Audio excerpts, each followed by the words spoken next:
Since opening for business in 2001, Chicagoland has established a rich history in its first decade of operation, particularly in IndyCar competition. In a series renowned for its photo finishes, the IndyCar Series has produced the two closest finishes in series history at Chicagoland, with Sam Hornish Jr. beating Al Unser Jr. by 2/1000ths of a second in 2002, and Helio Castroneves piping Scott Dixon by 33 thousandths in 2008. Of course, neither Dario Franchitti nor Scott Dixon will soon forget the '07 contest that saw the Scotsman win the race and the IndyCar Series title when Dixie ran out of fuel a half lap from the finish. Chicagoland is no less competitive when the race cars sport fenders. In fact, Kyle Busch is the only driver to win a NASCAR Cup Series race at Chicagoland from the pole, and only one other driver, Kevin Harvick, qualified in the top 10 and won. Harvick also has the distinction of coming from the deepest in the field, 32nd, to win at Chicagoland, while Dale Jr. 25th, Tony Stewart 19th also emerged victorious after starting deep in the field. Tonight, it's the Spark Truck Series Windy City 123, and it's next on HBR TV.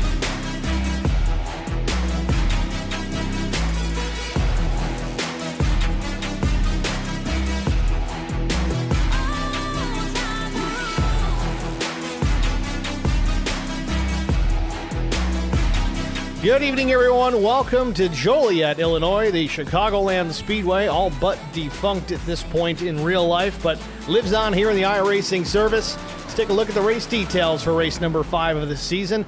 81 laps the race distance, 77-degree ambient temp, 43% humidity under clear skies, a 7-mile-per-hour breeze, and those clear skies produce a warm racetrack at 118 degrees Fahrenheit. Drivers working with a 70% fuel load this evening. 2 sets of tires over the wall. Let me confirm that. How many sets? 2 indeed it is. 1 green-white checkered finish if it comes down to it, and 0 fast repairs if necessary. You wreck it, you fix it. It's just the way it goes. About 2 minutes left in the practice session. We'll jump right into qualifying immediately following that. Top time so far, it's a 92 of Josh Ward, 30.892. Scotty Sabozak, 30.91. Johnny Rapp, Justin Wilson, Chris Smith in the top 5.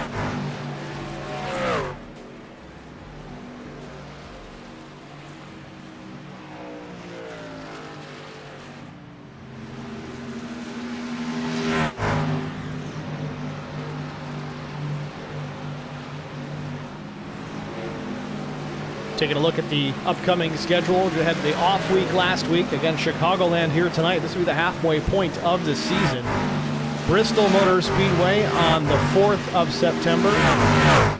And then on the week of the 11th, we'll be off again as broadcast takes a break to take a little downtime. A little vacationing in Watkins Glen. Then off to Dover Motor Speedway on the 18th. Talladega Super Speedway on the 25th. October 2nd to Auto Club Speedway. We close out the season down in South Beach, Homestead Miami Speedway on October 9th.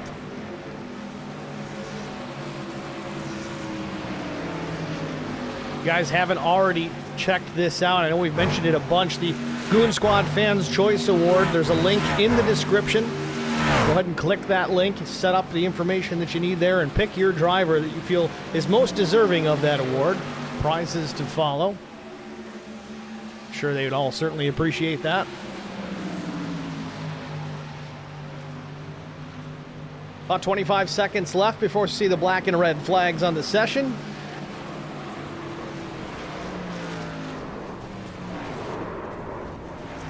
Big dust up here.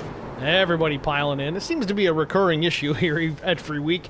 At the end of practice, these guys just throw all caution to the wind and destroy their trucks. Again, they're just simulator trucks. They're not real. So they're easy to fix.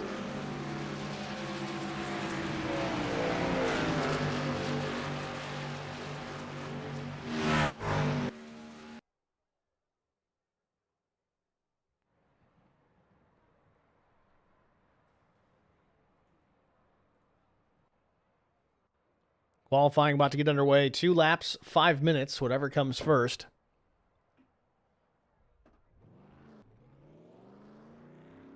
Looks like Justin Wilson, the first to roll here.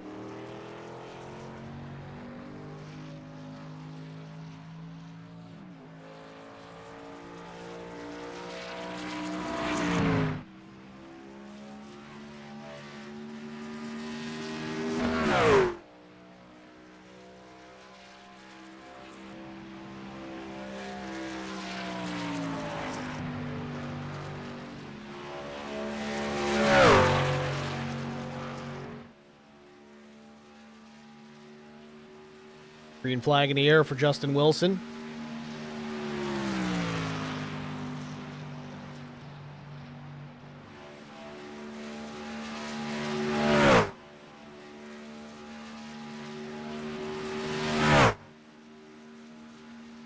Wilson with 2 wins on the season so far. Last race at Watkins Glen and the previous event at Nashville Super Speedway.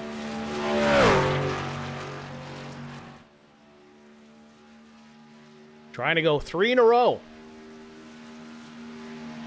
First lap of 31.370 for Wilson.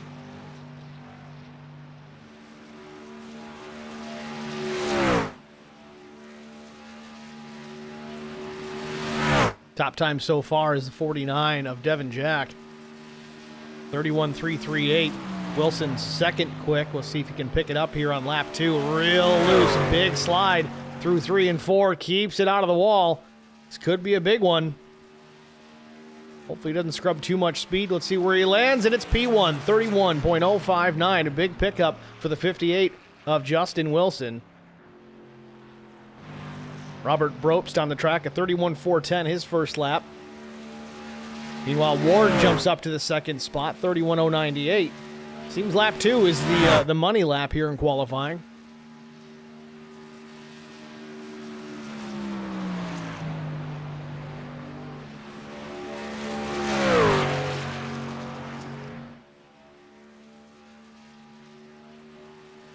Ropes back across start finish, 31.410. Lap 2, 31.297. Does have an improvement there up to 7th.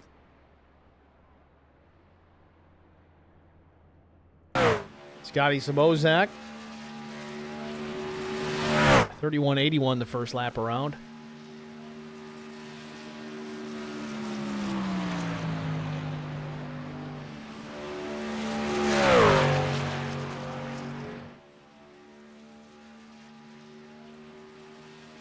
Right down to the grass in the infield. Second quick, 31.085. A monster pickup for the 81, but not enough to knock Wilson off the top spot. William Lyman in the number 44.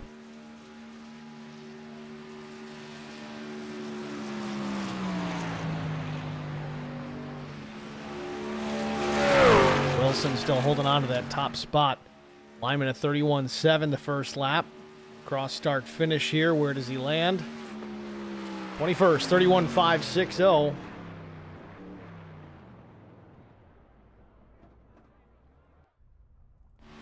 Nick Lucci still looking for that first win of the season. Been running very strong. Few pole positions. Bunch of runner-up finishes. Look at him hang that truck out in the wind. Top side on the racetrack. Not afraid of getting into the fence. Final minute of this session. 31.48 for Lucci first time around. 19th quick.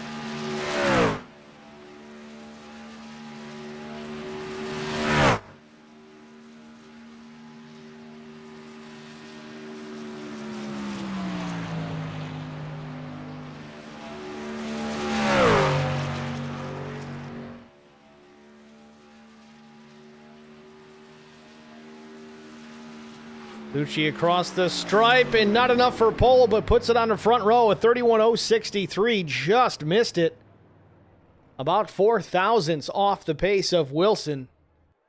Strong run nevertheless, and that's going to do it for qualifying. There's a couple of drivers that didn't lock in a lap. Larry Poling and Evan Pienta.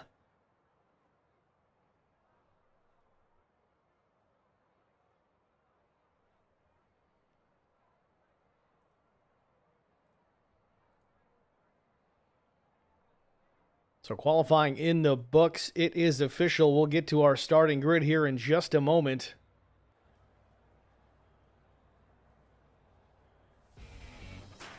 And here it is, our starting grid for Chicagoland Speedway. The Windy City 123 on the pole position with a lap time of 31.059. It's the 58 of Justin Wilson looking for 3 in a row. Nick Lucci, an outside front row start yet again. Missed it by 4/1000ths of a second. Number 96 starts second. Chris Smith in the number 28 starts third. Scotty Sabozak fourth. Row number 3, it's Josh Ward and Chase Berry. Row number 4, Johnny Rapp with regular racing. Brandon Ayers will start 8th. 9th starter is Abram Ghost, and 10th goes to Devin Jack. 11th starter, it's Matt Kerkhoff in the 00. Robert Brobst in the 5 will start 12th. 13th starter, Pat Colby in the number 9. Steve Loving will start 14th. 15th starter, it's Sam Cosner. 16th, Jake Mackey. Brian Brobst in the 11 will start 17th. Chris French, 18th. 19th goes to Scott Tompkins. 20th starter is James Danforth in the number 88 machine. Peter Stewart, 21st. 22nd, Wes Pistol. 23rd will be Dylan LeBeau in the number 99. 24th starter, Zach Mitchell in the number 23. The 25th starter, it's Shane Trotter. 26th, William Lyman. 27th goes to Nick Saroff. Steve Vest will start 28th. 29th starter, it's William Cameron out of Canada in the number 4 machine. Nathan Gentry will start 30th. 31st, Paul Thomas. Evan Pienta, 32nd. And last but not least, in 33rd, it's the number 69 of Larry Poling. It's your starting grid here from Chicagoland Speedway. Field is gridded up. Should be ready to roll here momentarily.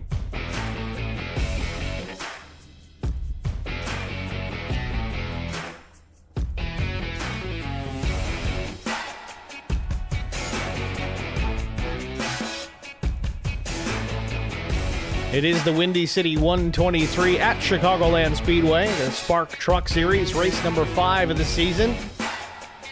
It's a halfway race of this 10-race schedule.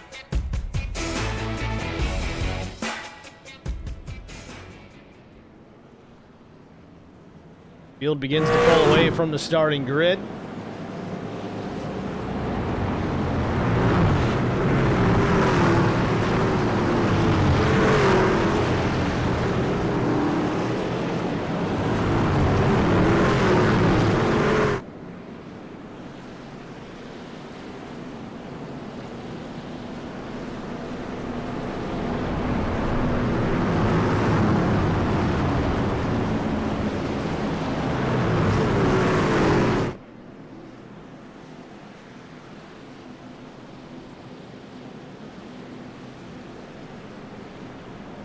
Field working the backstretch into 3 here in a moment. Race details yet again, 81 laps the race distance, 77 degrees, 42% humidity, very clear skies.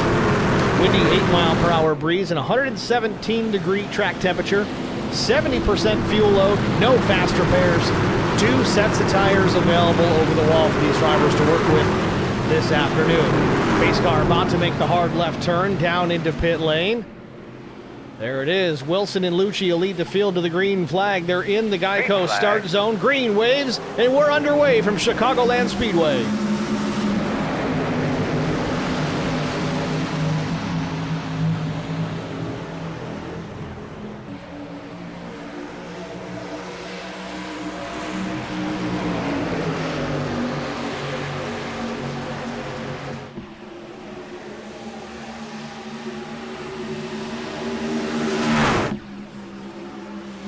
Wilson leads him into 3 and 4. Lucci hot on his trail. The 28 of Chris Smith in the 3rd spot, right in line. At least he was. Ducks down low, shortens up the exit.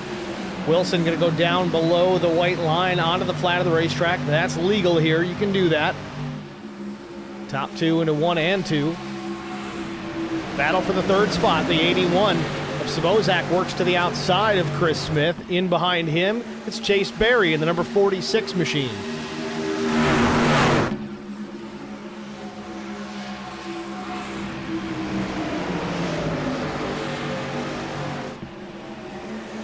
Sabozak using the outside to build some momentum. He carries that momentum around the 28 machine, moved the 81 up into the 3rd spot. Chris thought about driving it to the bottom of the racetrack to battle back, but to no avail. Now he's got to worry about the 46 of Barry on the outside, this down the back straightaway. Now I say straightaway, don't get confused, it's not straight. It's a little crooked. There's really not a straight part of this racetrack, it's just one big giant turn. And it can actually catch a lot of guys out. It's very misleading as you exit turn 2. You're used to having a straightaway there. It's more just of a gentle turn all the way down into turn number 3. And if you're not paying attention, you could very easily just drive your truck straight into that wall if you don't remember that it's curved.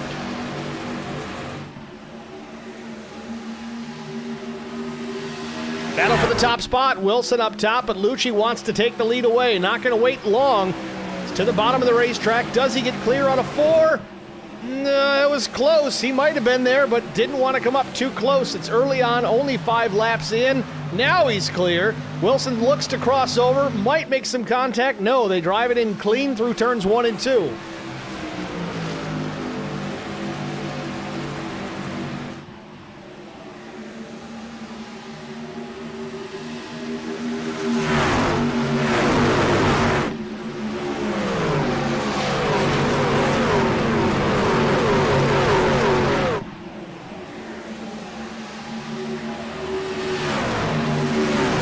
Wilson looks like he's going to try and take the top spot back. He was inside at start-finish, but now switches lanes, goes to the top of the racetrack to build a run out of turn number 2. Let's see what he has out of the corner. Nope, not going to do it. Slide job essentially for Nick Lucci. Slams the door shut on Wilson. Wilson going back at him again, trying to take that lead back. These guys just don't care that it's only 6 laps in. They're going to go for it, put on a show for us, and you know what? We're not complaining.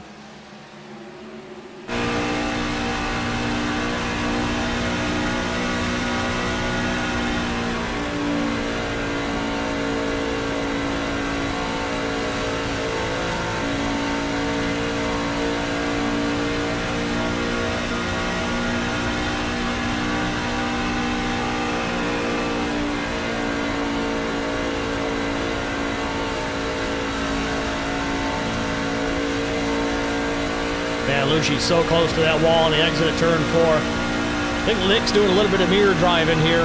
Saw Wilson jump down to the apron and chased him from the lead down just slightly.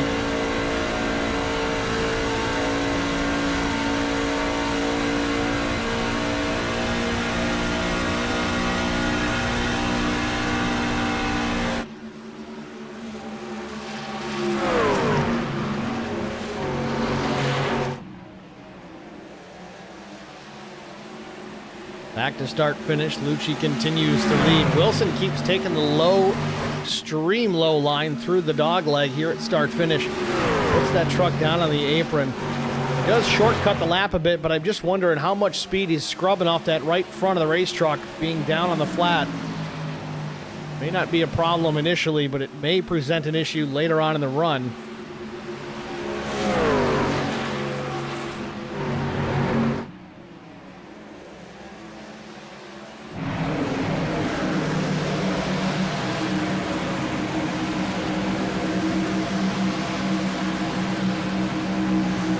Wilson hangs back about 2 car lengths, maybe 2.5. Last lap for both drivers, a 31.88, identical lap times. They were so close in qualifying, about 4 thousandths of a second differential between the two of them. It's no wonder they're running quick and equal times here during the race. Putting some serious distance on the rest of the field. Barry in 3rd. He's back 2.2 seconds. The leader of this pack, though. He's got Scotty Sobczak in behind the 81 machine.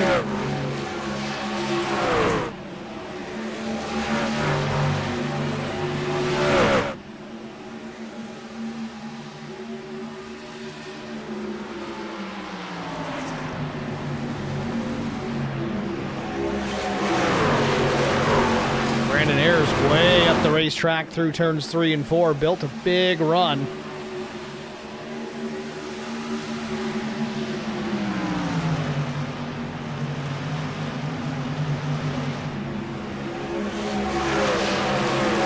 Ayers battling with the 0-0 of Matt Kerkhoff, this for the 10th position.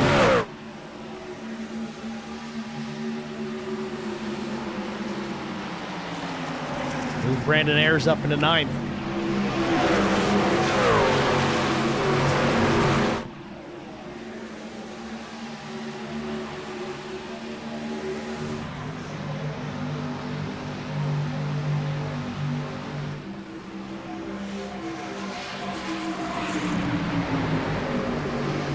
Battle just up ahead. Barry and the 81 of Sobczak going after it again, side by side down the long stretch into turn 3. Side by side still. Who's going to give? Doesn't seem anybody wants to.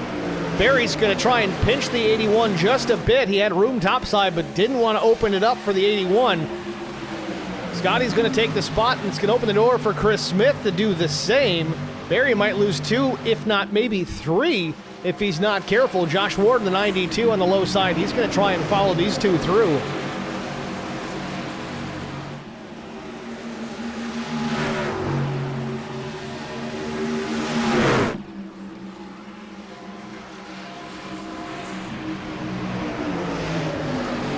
Great battle here, mid-top 10. This really the battle from 3rd on back.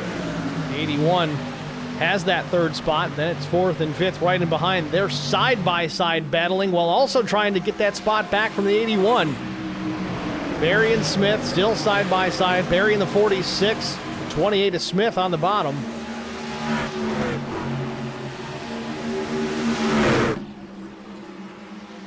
Josh Ward changes lanes. He's up on the top now. He's trying to take a spot back now from Smith. Remember, Smith started in the 2nd row, 3rd position to be specific. Lost some positions earlier in the initial laps of this race. Is now starting to settle in and challenge for these positions back. Lucci now stretching his lead out over Wilson. It's about 0.6 of a second as they're back in 3.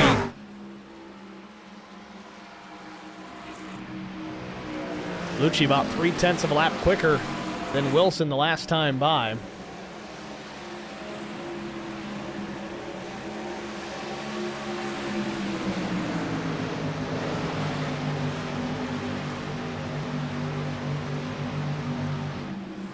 Johnny Rapp with a new scheme this week.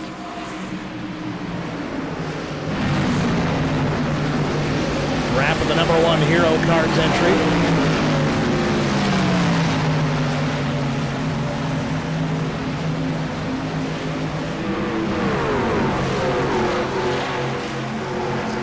Johnny running back in the 8th position, started 7th.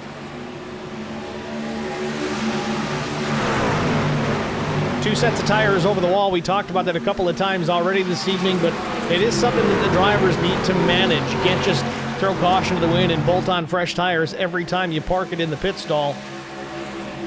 Effectively, you've got 3 sets to work with if you count what we start the race on, so it's not a terrible detriment.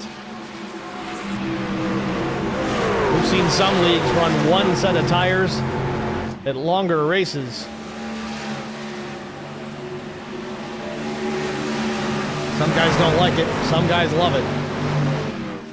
It is fun to watch, though.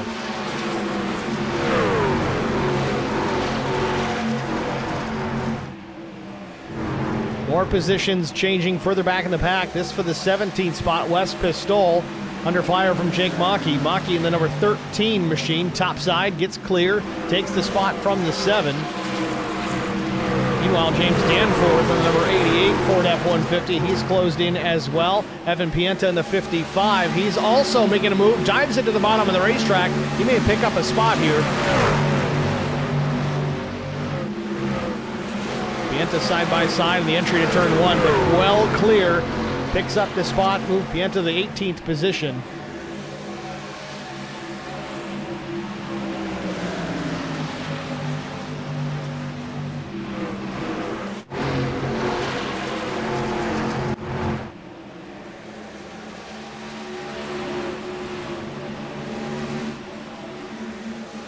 Chris Smith still looking awful racy behind the 92, Josh Ward. Chris doesn't want to give up here.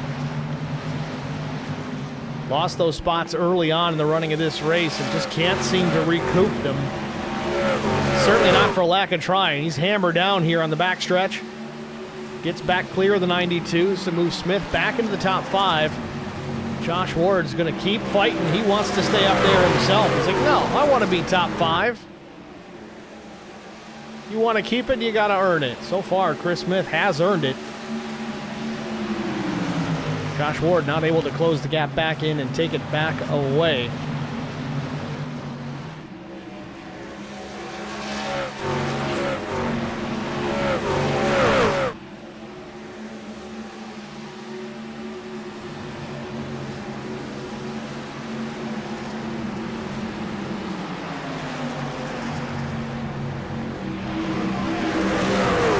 Loving in the 14th position, still hovering in that position. That's right where he started. Knocking on the door a little bit of Matt Karakoff in the 00. Gets a nose to the inside down in turn number 1. Might take the spot. Meanwhile, the 5 of Robert Brobst was closing in. That might have been what prompted 27 to go after the 00 here and take that position away. Saw company coming and didn't want to partake. Meanwhile, Brobst is going to take a peek to the inside in turn 3. Steve's definitely not loving this. Caution is out. Talk to you about your car real quick. William Lyman possibly. Doesn't seem to be anything significant. Let's get a look at it. Oh. Okay, that's a little more than a little significant.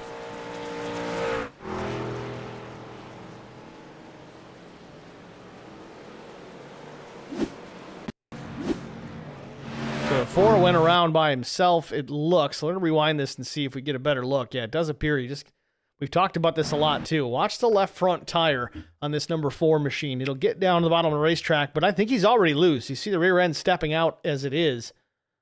But it's just going to get worse. He's going to clip the left front tire just below that white line and into the flat of the racetrack.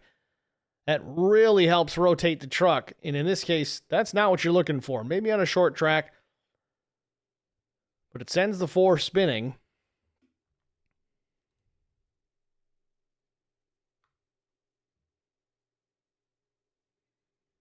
Looks like the 69 truck is going to come hit him, and that's Larry Poling, sorry.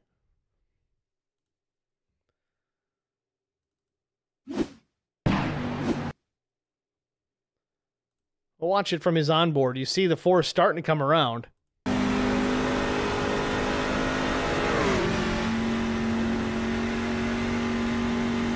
So often it's a guessing game as to where to go. Unfortunately for Larry, he guessed wrong. Field's going to come down and pit here. I would imagine we might see a tire change. It's a little early, but we'll see. And there it is. Lucci and Wilson both. Chris Smith just behind. He's going to do the same. Chase Berry down and away. Some drivers opting for fuel only. Berry and Rapp being 2 of them. Wilson's going to beat Lucci out of the pits.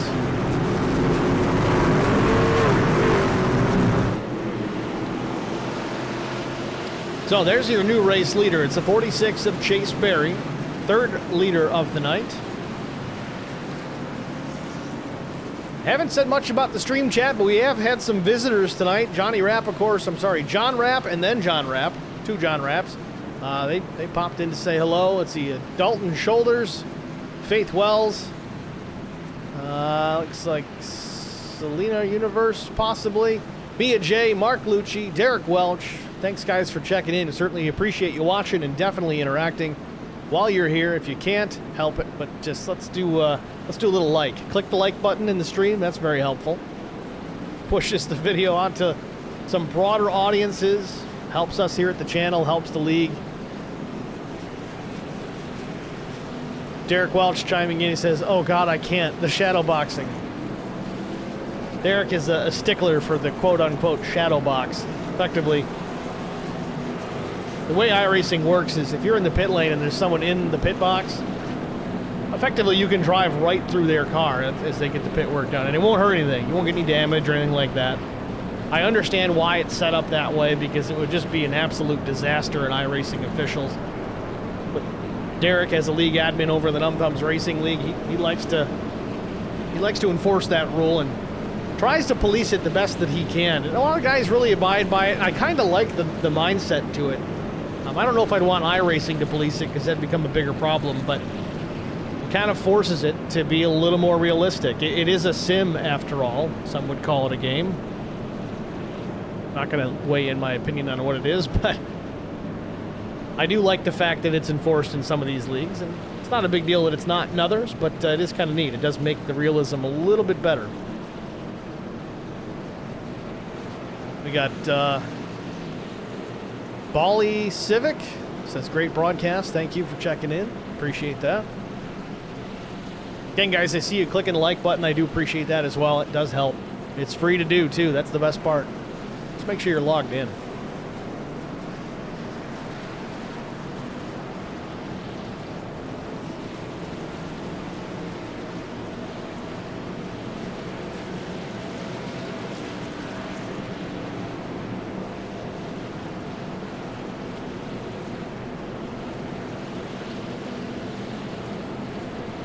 Getting ready for a restart here.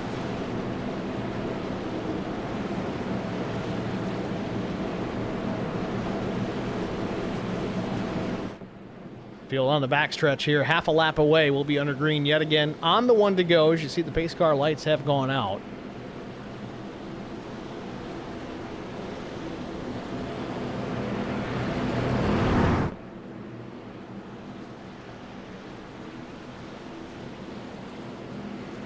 Such a great racetrack. It's a shame we don't run there anymore in real life, but I guess we're just lucky enough that it lives on here in the iRacing service.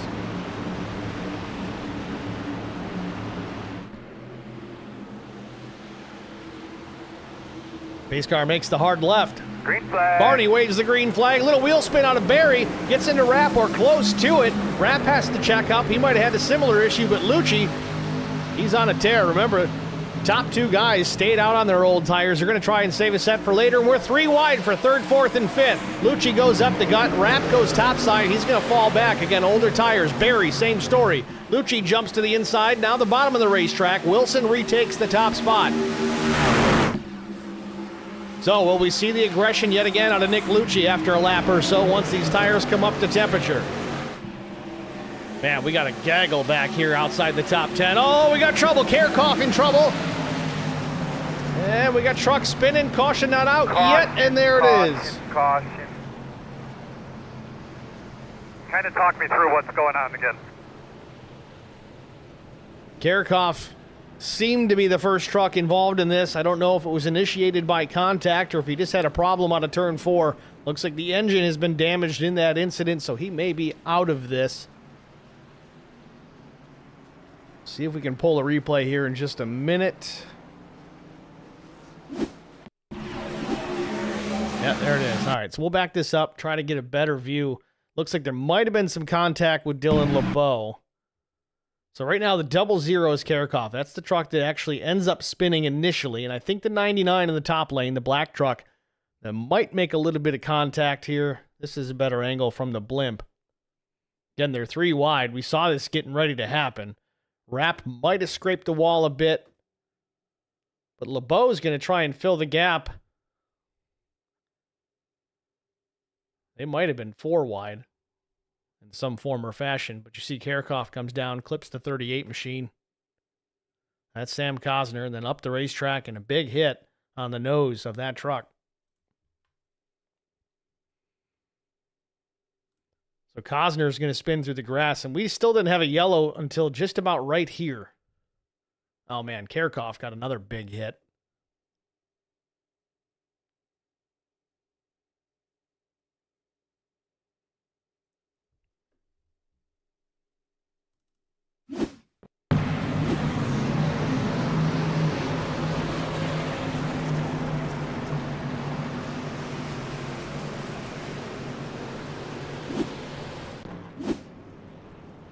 So that incident taking out a handful of drivers. Sam Cosner, Matt Kerkhoff, Steve Vest, James Danforth, Larry Poling, Paul Thomas.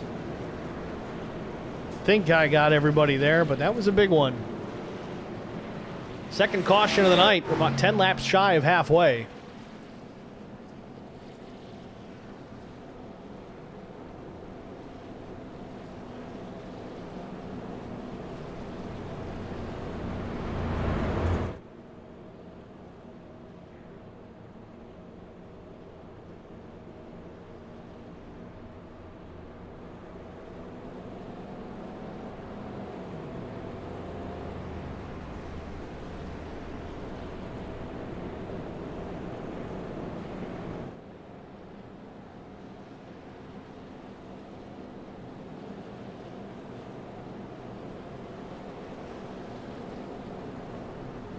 Looks like Chase Berry is going to make the call here and come to pit lane. I would expect he's going to throw some tires on now. He gambled as long as I think he wanted to. Really got to see the fall off in those old tires compared to fresh, but this will put him in a little bit better situation here. Yes, he's going to be deep in the field, but he'll have fresh rubber on. Well, that's just topping off the tank. Maybe he's just going to go, I don't know. Hopefully he can, he'll have enough pace to stay on the lead lap. I think I would have taken my tires here. We're not far from the halfway point. And again, 2 sets of tires over the wall. You split that between the remaining laps. You wouldn't be in terrible shape by any means. Certainly a better footing comparative to just about everybody else when it comes to tire strategy. But same token, he might be gambling some more, trying to get even more of an edge. Fingers crossed he might get yet another caution here in the next, I don't know, 5 to 10 laps. Then he could take those tires and he'd really be on fire to the end. That's what's cool about seeing these leagues where you got deep fields. You got 30 plus trucks here tonight. It's 33 that took the green. You got guys with a lot of pace. You got guys with mediocre pace, but with some decent strategy. You've got guys with, not really pace, but awesome strategy. At the end of the day, all 3 of those drivers can make it to victory lane if they play their cards right. Because you can have a fast race car and a fast driver, and if your strategy is garbage, chances are you're not going to park it in victory lane at race end.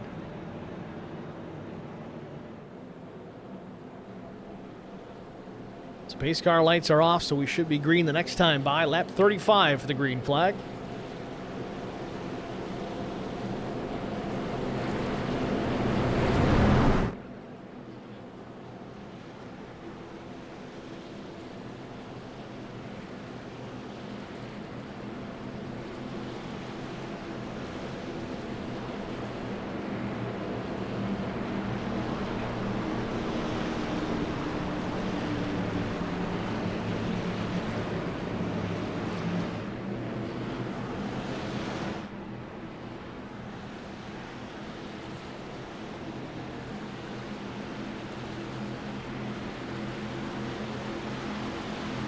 Pace car is in.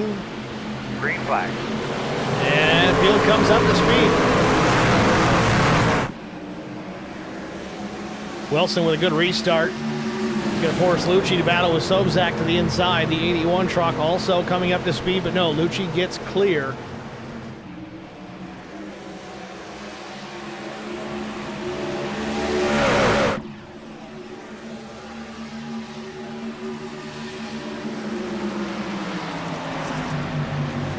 Josh Ward working around the outside of Chris Smith, trying to take that position away. It'd be 4th if he could get clear. Still there. Lucci now drops to the bottom of the racetrack, makes a big move to the inside on Justin Wilson, side by side into turn number 1. Lucci might try and take it. Here it is. He's got the lead back. Didn't waste any time. Chris Smith still battling with the 92 of Josh Ward. Smith on the bottom of the red, white, and blue, number 28.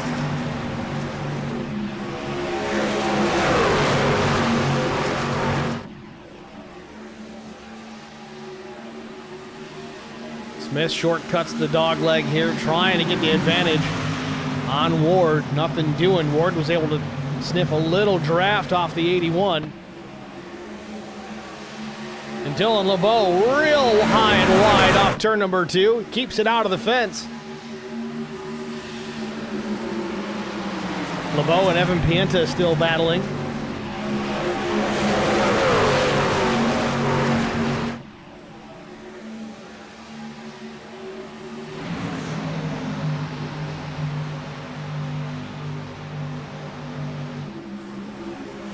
LeBeau up the track now, trying to work around the 9 of Pat Colby. Lots of side-by-side action here down the backstretch into 3. Oh, LeBeau makes a little contact with the 49 of Devin Jack. They'll live to tell the tale. LeBeau smacks the wall off of 4. Pienta takes evasive action, waiting for a crash that never happened.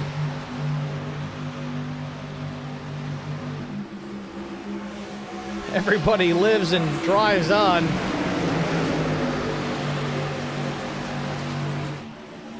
Chris Smith now right on the back tailgate of the 81 of Sobczak. Still a big-time battle here. Scott Tompkins now side by side with Josh Ward.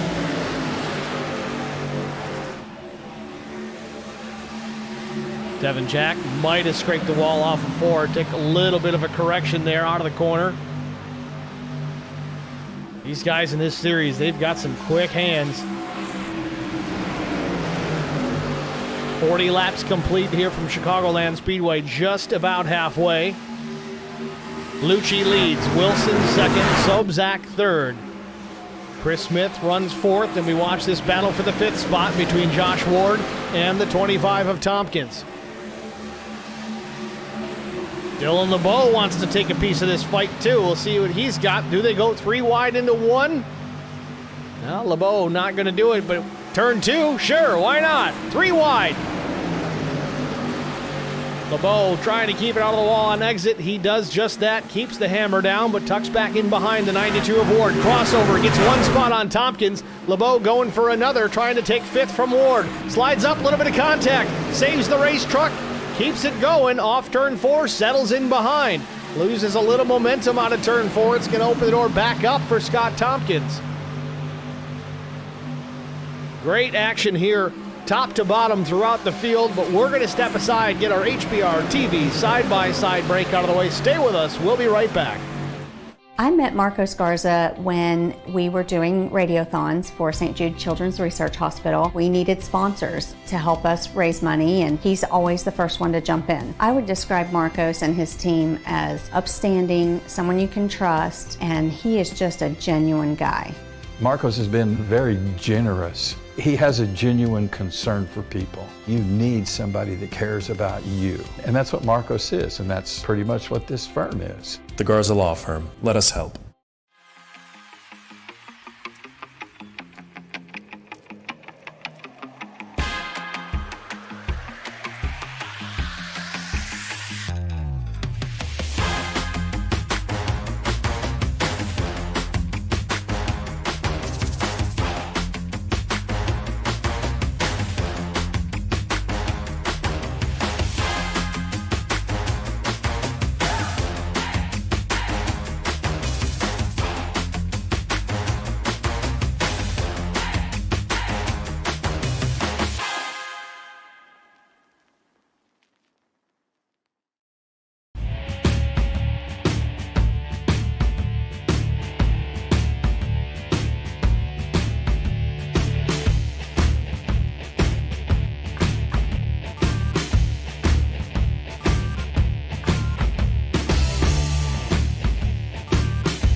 Back at Chicagoland Speedway for the Windy City 123.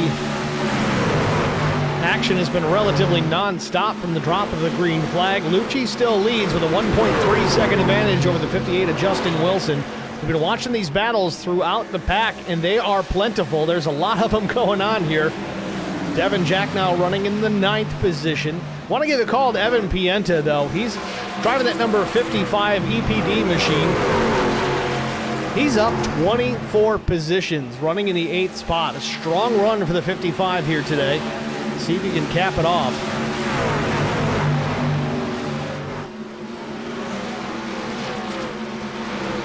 While back in the 12th spot, Wes Pistol working the outside of the 27 is Steve Loving. Real loose on exit. So was the 5 of Robert Probst. I don't know if you caught that. That truck was hung right out.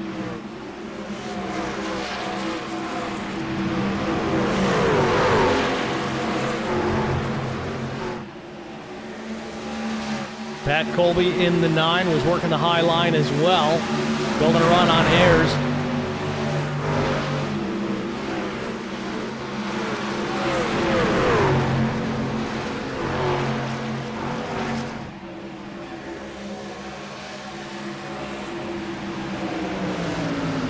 Colby gets clear at the 16, now all over the tailgate of Steve Loving, goes topside, won again.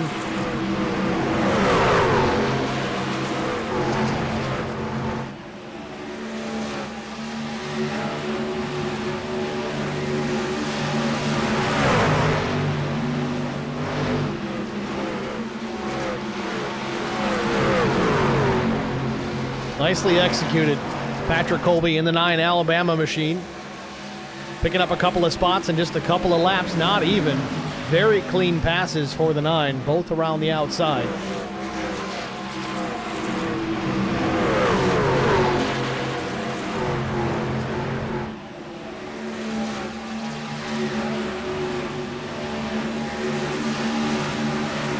Jake Maki in the 16th position. In a close battle with Chris French, the number 53 up in the top line. In behind them is the 88 of James Danforth closing in as well. French, though, with the run out of 2. It's around the outside. Jake Maki takes the spot.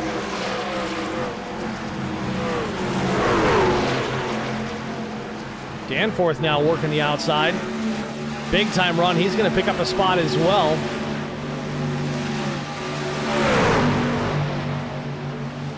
Danforth thought about going up top as well to try and clear the 53. He might be in a position to pick up 2 himself.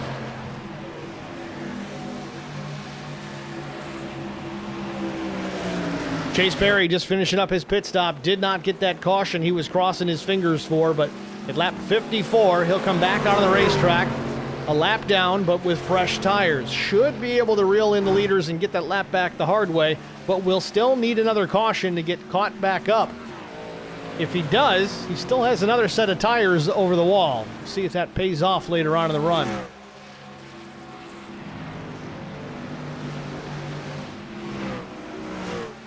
Lucci still out in front. That lead has shrunk just slightly from 1.3 down to 9/10 plus.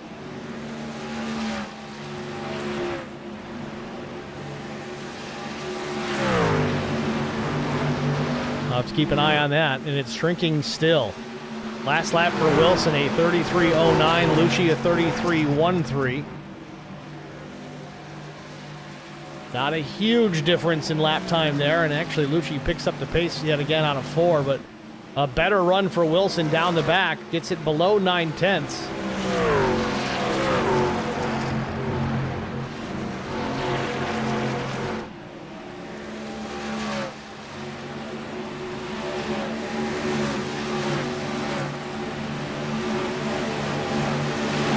Colby continues to march towards the front. He's up in the 11th position as he clears the 5 of Robert Probst. Devin Jack, the last car within the top 10. He's next on the list, the number 49 Molson Canadian machine, just ahead of the 9. About 3-4 truck lengths. Colby closing the gap quickly, though. 25 laps to go here from Chicagoland Speedway, and Nick Lucci's going to hit pit lane. Final stop of the day for number 96. He's going to bolt on a set of tires, I would only assume. This would be the last set of tires for Lucci. Keep this in mind, because I think through this cycle, if we stay green, Barry would get his lap back for certain, still would have some fresher tires, and if the caution were to come out late, he'd be able to bolt on yet another fresh set, where these fast guys out front are putting their last set of tires on right now. Wilson stays out on the racetrack. Lucci takes his 4 tires at Sunoco Race Fuel, drops the jack, he's down and away. Wilson just now putting a lap on Lucci. Scotty Sobczak has closed in very close to the race leader. Less than 2/10, a truck length between the 58 and the 81.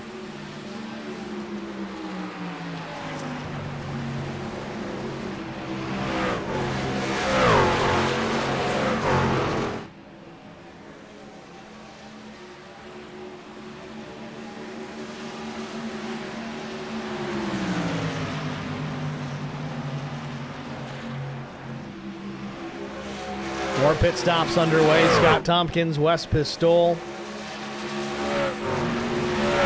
Just about everybody within the top, I would say 13 or 12 trucks. They made their pit stop in and around lap 25. Danforth in 12th. He made his stop at lap 31, which explains the added pace he had, but that just shows only 5-6 laps of tire age makes a pretty significant difference in your maneuverability and pace overall on the racetrack. Here we are with 21 to go, still awaiting race leaders to make that final pit stop. So it's Wilson, Sobczak, Smith, Ward, and LeBeau, the top 5.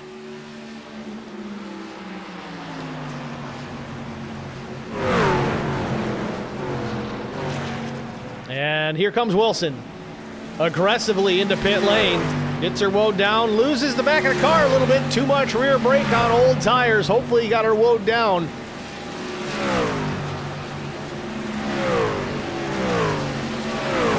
It's the gamble we take.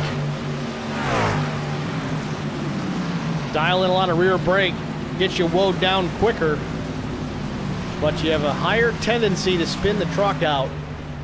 It's a close call for Wilson. Hopefully he didn't get nabbed for speeding.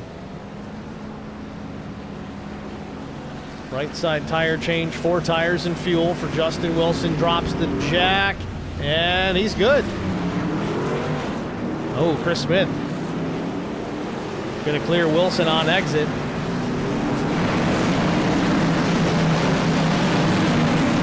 So Pat Colby's gonna inherit the top spot here with 19 to go. Colby's last stop also at lap 25, so he's gonna probably lead a lap here and then pull it into pit lane for his last stop. Curiosity's got me thinking here, is anybody going to take right sides only here on this final stop?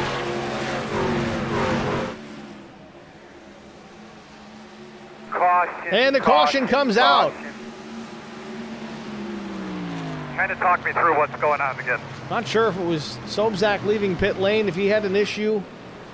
Devin Jack maybe, trying to find it.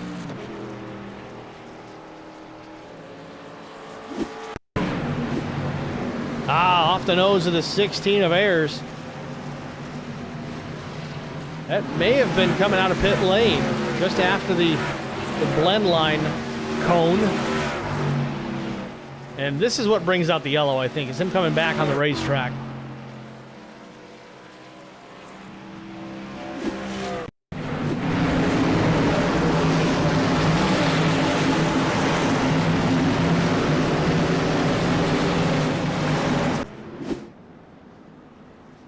So some other drivers are going to come hit pit lane here. I'm curious to see who this trapped a lap down or more. Right now the leader is Patrick Colby. Then it'll be Peter Stewart, Nick Saroff, Jake Maki, William Lyman. They're all going to pit right now. Lucci, of course, made his pit stop. He doesn't have any tires left. He's in 6th, but he's going to cycle to the lead, I think, through this pit stops that the top 5 are making. But he's going to get eaten alive here, I think. These guys, if they have tires, they're going to roll past him. I think Wilson managed to stay on the lead lap. We'll have to see how this all cycles through.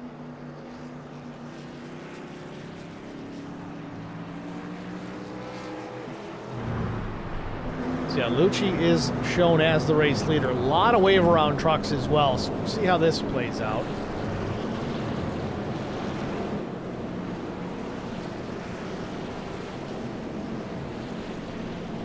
So all those trucks there ahead of the white and green machine of Nick Lucci, they're going to get waved around the pace car as soon as we get the one to go.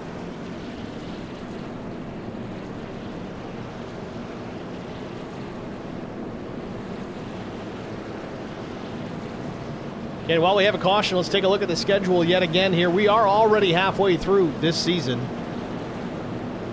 Next week we'll be at Bristol Motor Speedway for 150 laps. Then we take a week off for the week of 9/11. Broadcast platform actually going to be taking a vacation to Watkins Glen, so be enjoying some real racing for a change. Then to Dover on the 18th, Talladega Super Speedway on the 25th.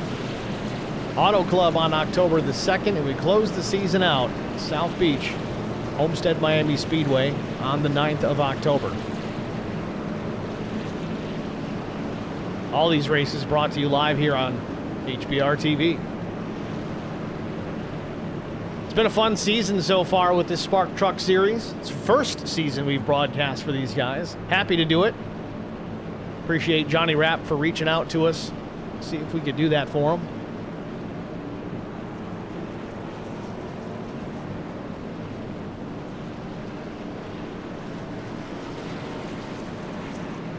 So 15 laps to go when we get back to the line. I think that's going to be the one to go. So a restart with 14 laps left. Now, Lucci made his pit stop at lap 57, and then we had the caution. I think officially came out at 61.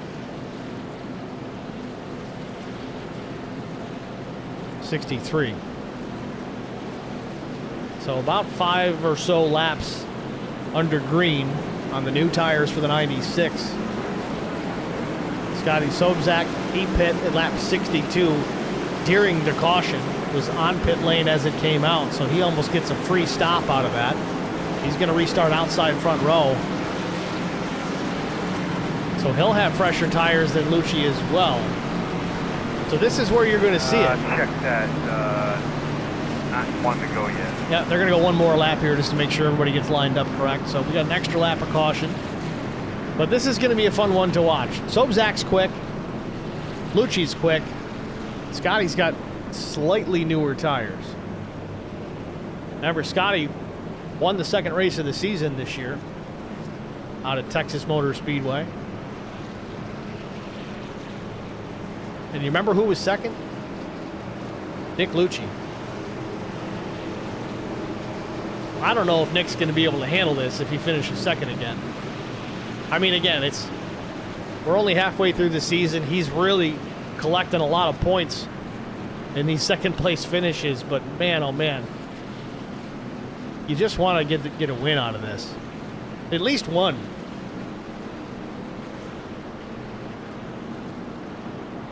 In the long run, I'm sure he won't be too upset by it, but there it is. Pace car lights out again, so we are on the one to go. It'll be 13 laps remaining when we get back to start finish and take the green flag, get this race back underway.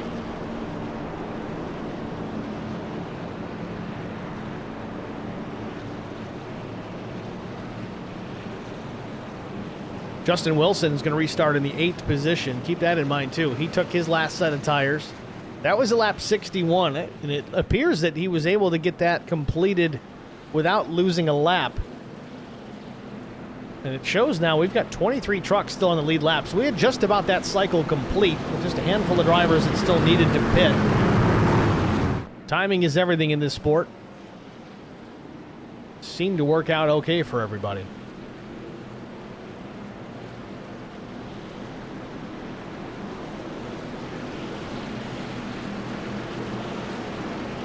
Chris Smith back there with fresh tires.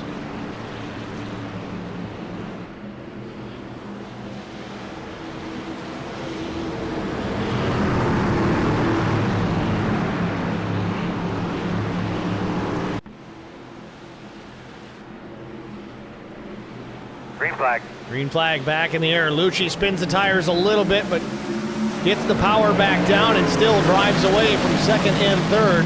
Meanwhile, Sobozak under pressure from Pat Colby as they work into turn one. Side by side for the second position.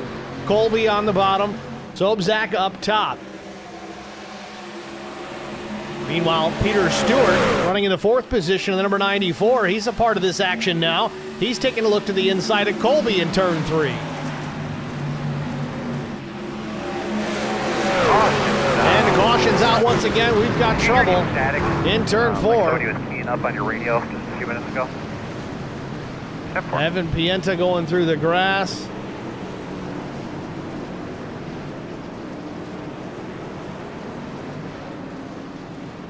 Josh Ward facing the wrong way, gets turned back around.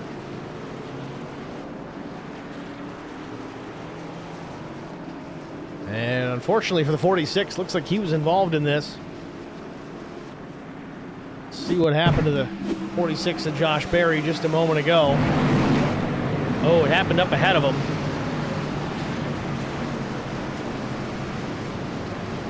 Berry didn't want to change lanes, thought the 92 was going to move, fall down the banking, but it didn't happen.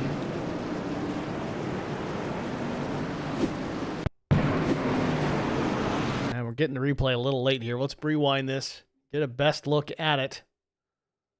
Tompkins get into him here. Seems like he may have.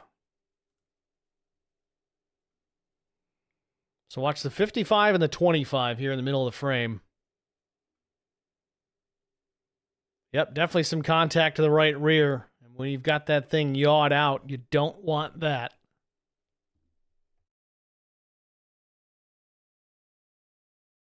Pienta got a little bit of air underneath that truck.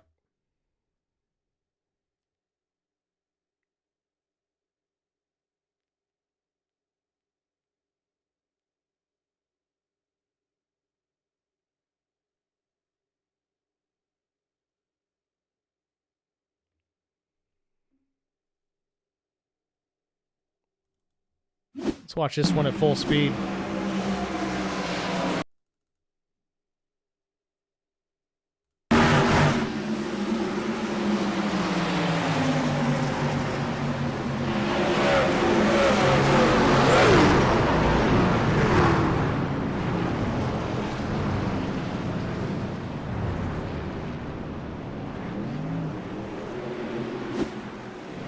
Might not have been that hard of a hit for Chase Berry.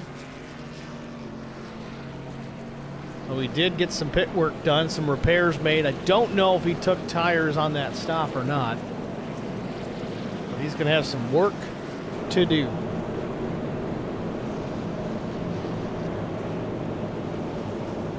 Ten laps remain here at Chicagoland Speedway. Caution number 4.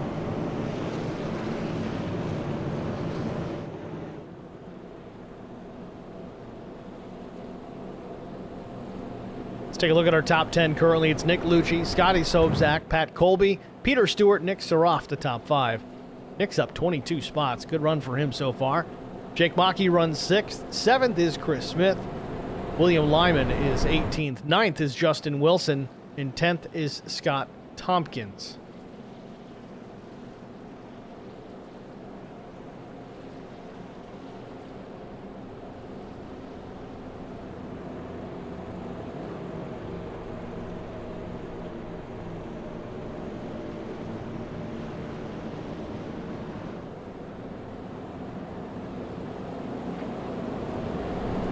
Want to make mention of this once again here when we have an opportunity. The Fans' Choice Award presented by Team Goon Squad. The link for this is in the description of tonight's live stream and each and every week's live stream.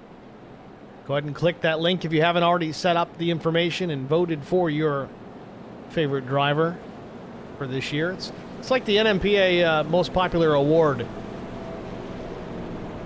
for the NASCAR's Cup Series. Here in the trucks, it's the Goon Squad Fans' Choice Award. Same idea. The guy that wins it does receive a prize at the end of the season, so it's not just for fun. It is fun. So check that out if you got a moment. I'm sure they'll appreciate it. Doubled up here onto turn 2. Lights are off on the pace car, so we'll be back green flag racing with 8 laps to go as they come back to start finish. Once again, thank you guys for tuning in here tonight. It's been busy in the chat. We appreciate that as always. If you haven't already done so, go ahead and click that like button. Thumbs up or thumbs down. If you didn't like the broadcast, I guess go ahead, be honest. I'm okay with that.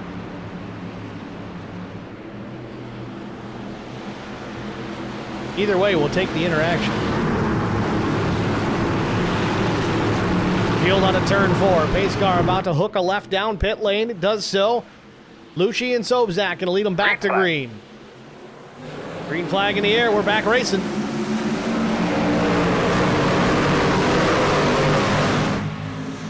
Lucci gets the jump over the 81. Colby right on the back bumper of Sobczak through 1 and 2. Single file top 3. Battle for the 4th spot. Nick Saroff in the 67. It's got Chris Smith working to the inside.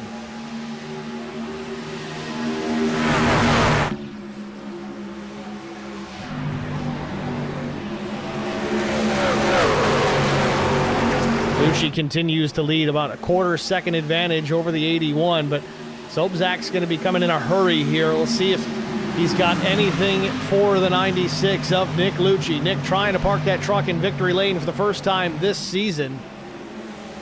Colby trying to hang on to third. Chris Smith challenging the 67 of Saroff. Real loose out of turn 2. And we got one slipping on the backstretch. Drivers trying to avoid, and they do just that. Not sure if it was Scott Tompkins. Somebody was in trouble. Oh, we got trouble. The 67 around here in the dog leg. 6 laps to go, and the yellow is out again.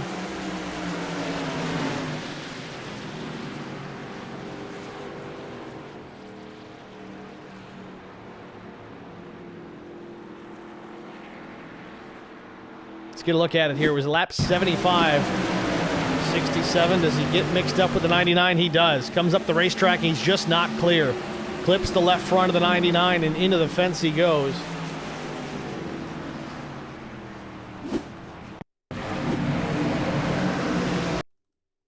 Try and get a better overhead view of this.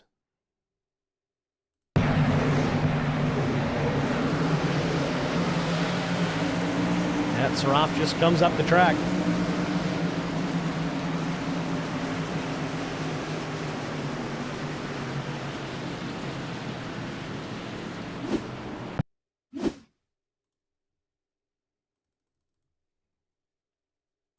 So this is on board with Dylan LeBeau on the roof cam. You see the 67 starting to come up the racetrack. Dylan's trying to come up a little to give him some space, but the 67 just keeps coming up. Pinches the 99 in the fence, and, well, it's not good for either one of them at this point.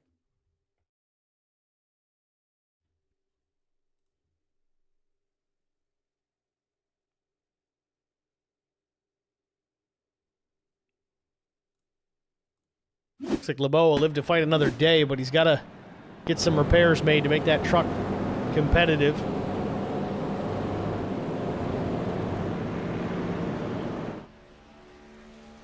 LeBeau still sits in pit lane, though, working on his truck. Little timing and scoring issue. It's showing LeBeau as the race leader. That's definitely not the case. Your race leader is the 96 of Nick Lucci. Hopefully that corrects itself here as they cross start finish. There'll be 4 laps to go when they get back to the line.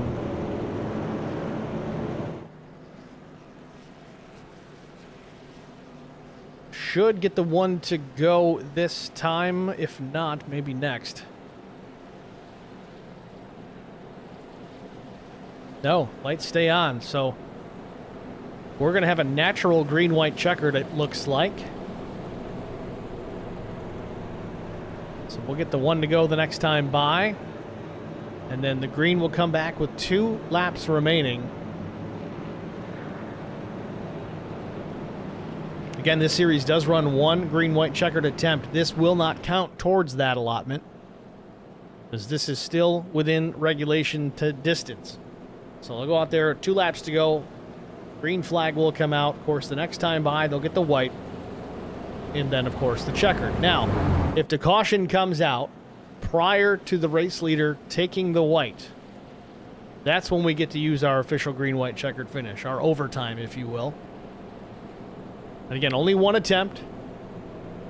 So it'll be a race to the white flag either way.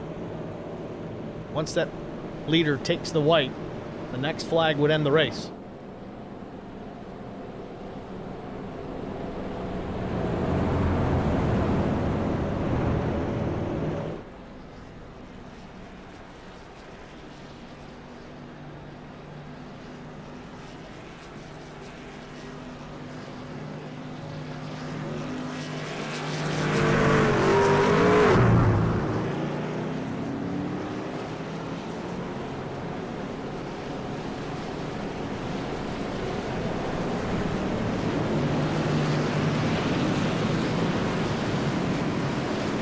So timing and scoring has been corrected. You see Lucci back out in front.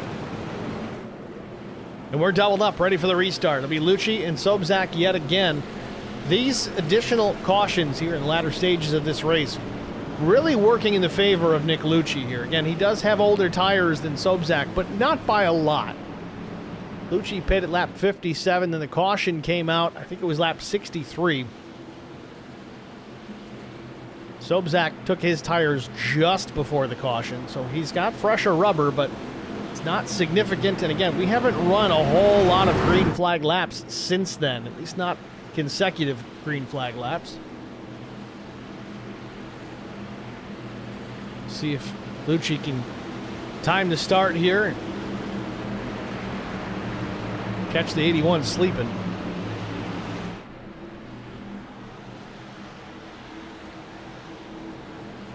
Pace car is in. Green flag. Green flag in the air. Lucci on the gas. A little wiggle in the back. Spins the tires slightly, but not enough to hurt him too bad. Colby looks to the inside for the second spot as they race into turn one. Colby alongside the 81 of Scotty Sobczak. Side by side out of turn number 2 for the second spot. Lucci looking in his mirror and loving every bit of it. Colby, though, a little bit fresher tires than the top two. We'll see if he's got anything for Lucci if he can get there. Still side by side with Scotty Sobczak out of turn 4.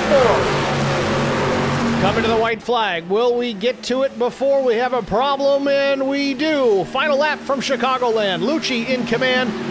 Still the battle for second rages between Colby and Sobczak. Justin Wilson into the picture. Chris Smith into the picture. A 4-truck battle for the second through fifth positions. Down the backstretch for the final time. Lucci well in hand, a truck length and a half. Back to the 81. Sobczak drives it to the bottom of the racetrack. Drives it in deep. No need to worry about saving tires now, but out of turn number 4, Nick Lucci's going to take the checkered flag. Second place, Scotty Sobczak. Chris Smith finishes third.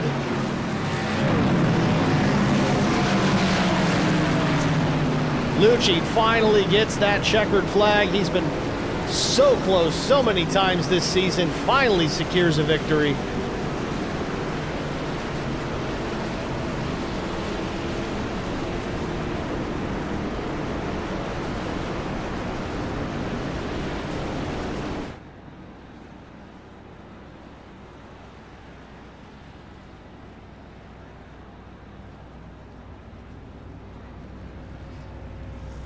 Evan Pienta coming in, congratulating.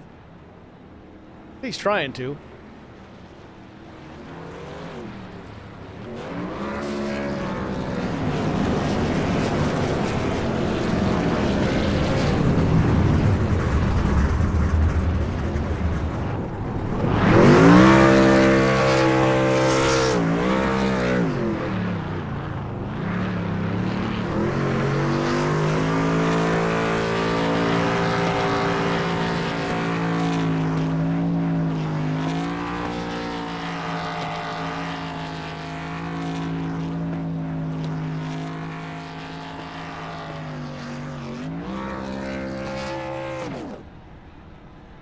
And just like that, Lucci burns it down after his race win. We're going to step aside, get a break out of the way. We'll be back with our top 3 finishers after this break. Stay with us.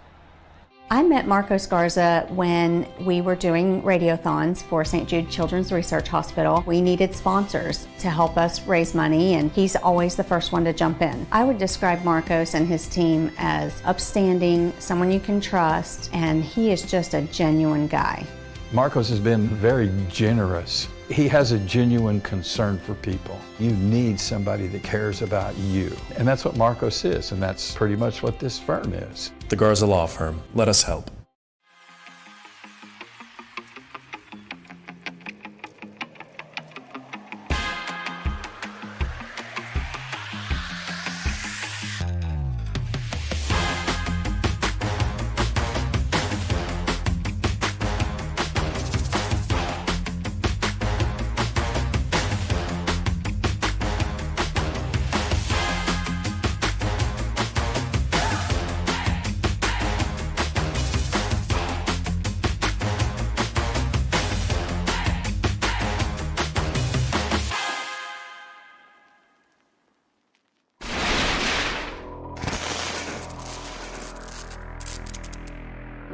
Checkered flag. Contact and Brian Rose wins it. A photo finish at the line. Oh, we got a wreck. Will Hewitt's through the trial for the final time, and oh, they're wrecking. Big trouble. Vincent Short sneaks through, and I think Short.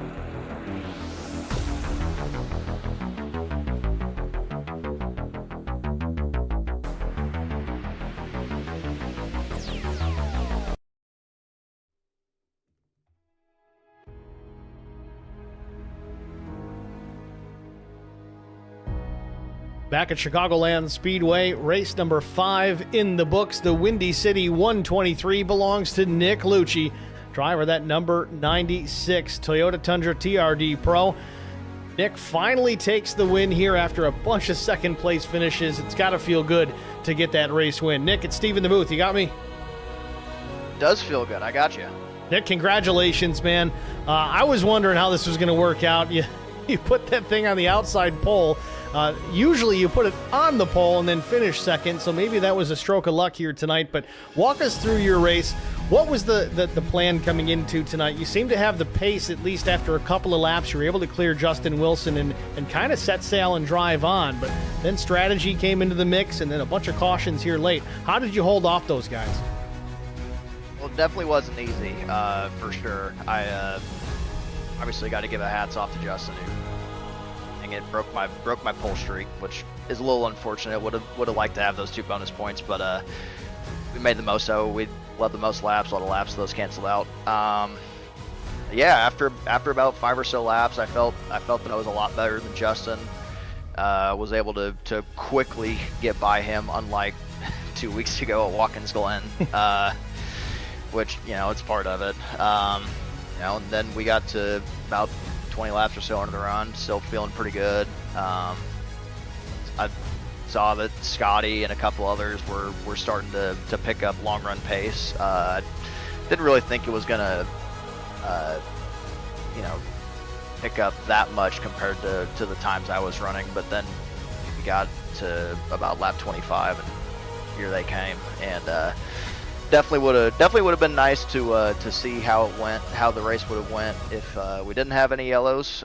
Scotty definitely would have had a really good shot of winning, and like he's always mentioned, he's going for wins here. But no, I just we're sitting there after the first pit stop and about lap 40 or so, and I was talking with a couple guys. I said, I'm pitting with 25 to go, and whatever happens, happens. At that point, I'm going to make my bed.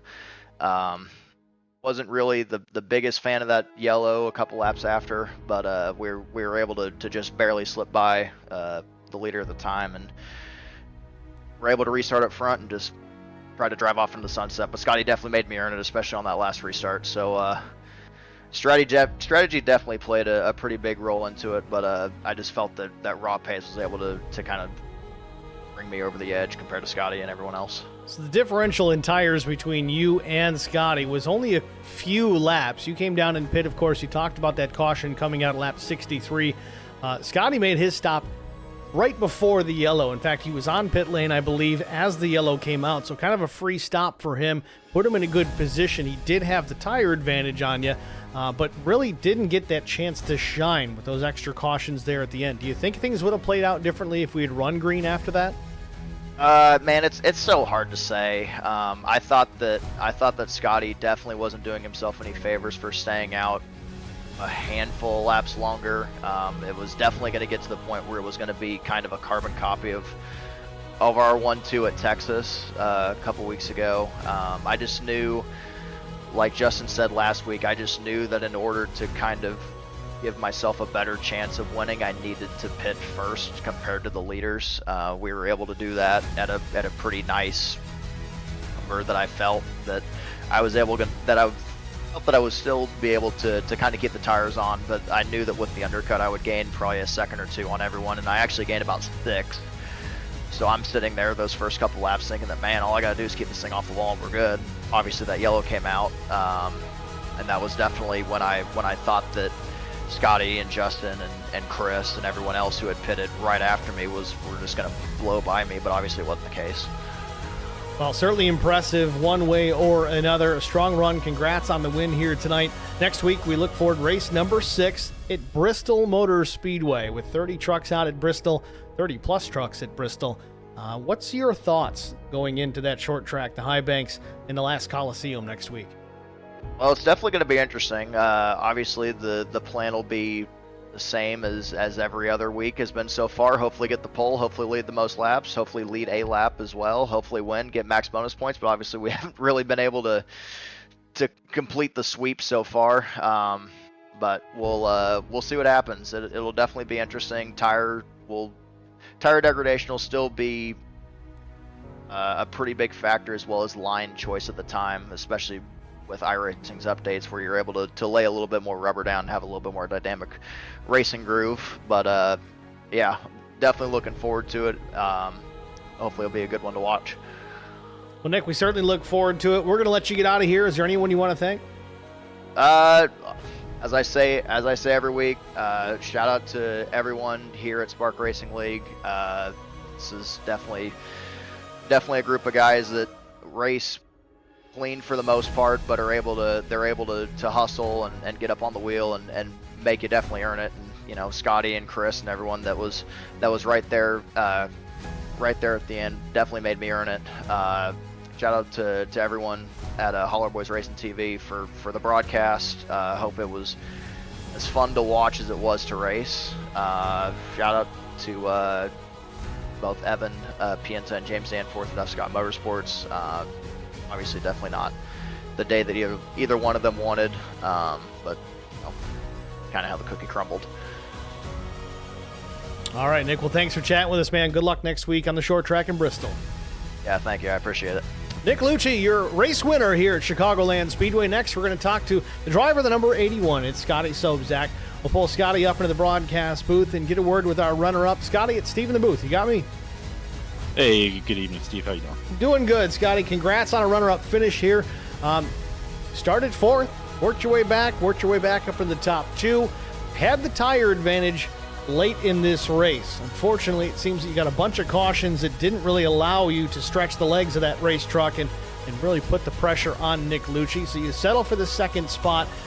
Without those cautions, how do you feel like your day would have ended up?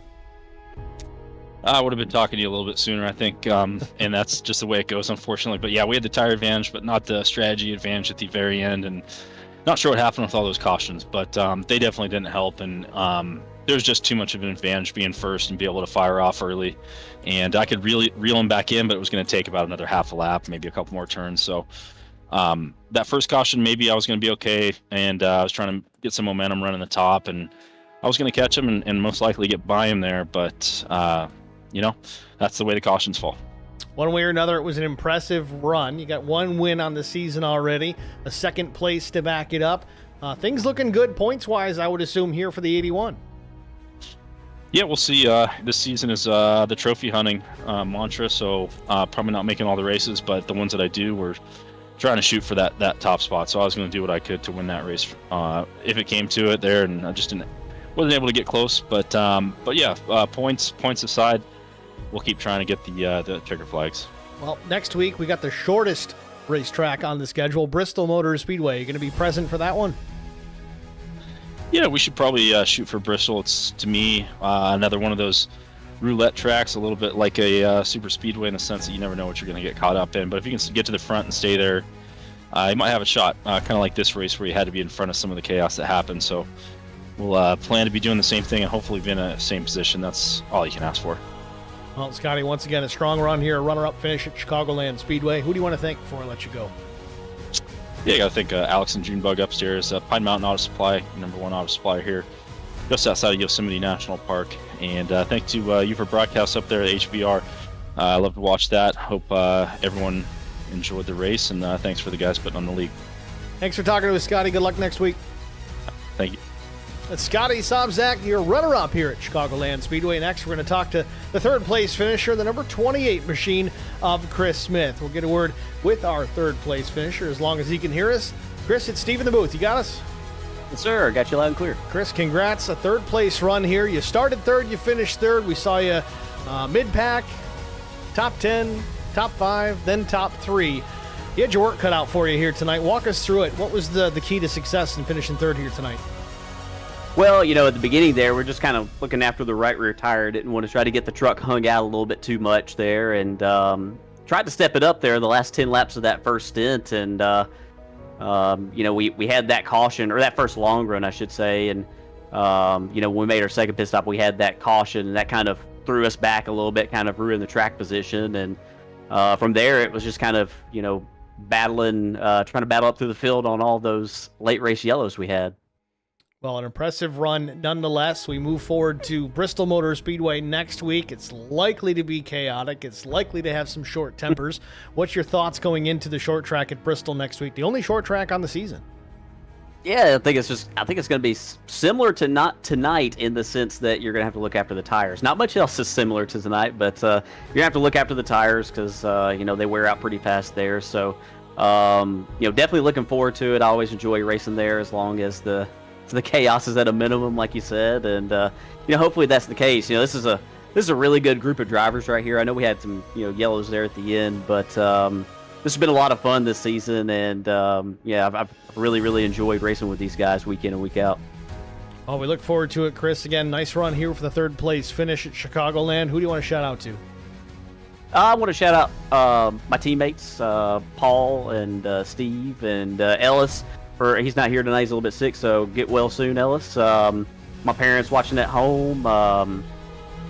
You for doing the broadcast. You do a great job with the broadcast. All the league admins, Randy for the race control, and like I said, all the drivers for putting on a good show every single week. All right, Chris. Well, again, congrats. Thanks for talking to us. Good luck next week. Appreciate it. It's Chris Smith, your third-place finisher here at Chicagoland Speedway. Let's take a look at our race results. Of course, we talked to our top 3 finishers already. It was Nick Lucci, Scotty Sobczak, and Chris Smith, your top 3. Then it was the 4th-place finisher, Patrick Colby. Then 5th was Justin Wilson after the pole position run. Strong run here late. Same situation, I think, with the 58. He had some fresh tires to work with, but didn't have a lot of green flag laps to put him down. So 5th-place finish, he will settle for. 6th was Steve Loving. 7th, Peter Stewart. Johnny Rapp was 8th. Chase Berry came home in 9th. Thought he had a better run going too. Same situation with the tire advantage, just didn't have the time to get it done. Chris French was 10th. Scott Tompkins was 11th. 12th went to Jake Mackey. James Danforth was 13th. William Lyman 14th. Robert Brobst was 15th. Wes Pistol 16th. 17th place finisher was Abram Ghostin. 18th place was Evan Pienta.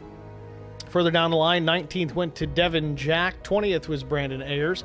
Shane Trotter was 21st. Nick Saroff, 22nd. 23rd, Nate Gentry. Josh Ward was 24th after battling up in the top 5 early. 25th, Brian Brobst. Larry Poling was 26th. Dylan LeBeau, 27th. Steve Vest, 28th. 29th, Zachary Mitchell. Matt Kerkhoff was 30th. Paul Thomas, 31st. Sam Cosner, 32nd.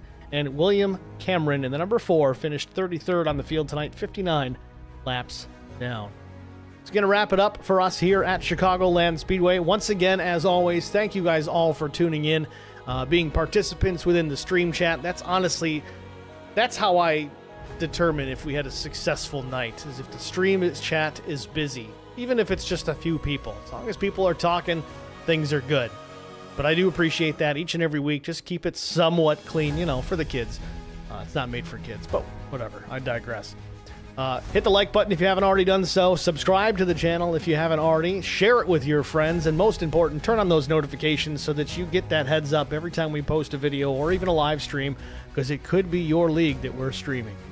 With that said, again, congratulations to Nick Lucci finally getting that monkey off his back and getting that race win here as we get to the midway point of this season. We'll see you guys next week. Bristol Motor Speedway. Have a good night.